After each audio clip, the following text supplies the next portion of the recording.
kikao cha ndoa akiwezi kufanyika bila dua. Ni kweli Muha tupe dua.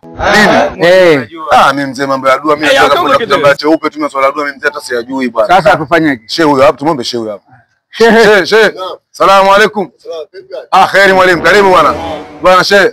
Tafadhali bwana. Tuna kikao cha ndoa hapa. Tumediscuss na mzee wetu tumeona tufanye mambo kidogo ya al-Fatiha. Hapa dua hiyo tupe dua. Haina shida. Nataka dua shehe. Haina shida. Naam, tafadhali karibu shehe. Naam. Alhamdulillah rabbil alamin wa salatu wassalamu ala rasulillah sallallahu alayhi wasallam.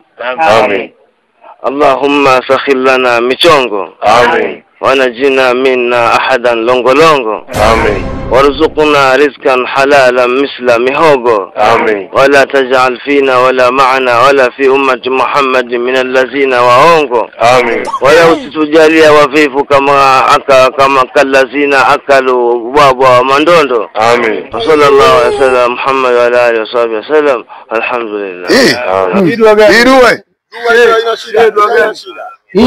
Hii dua ya hivi tena. Huyu. Hamna hapa, hamna shehe hapa.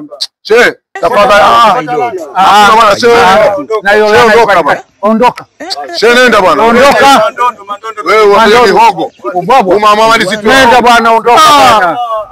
Shehe mwenyewe ndo namna hiyo. Sasa umesema tumuite shehe vile. Ndio yule.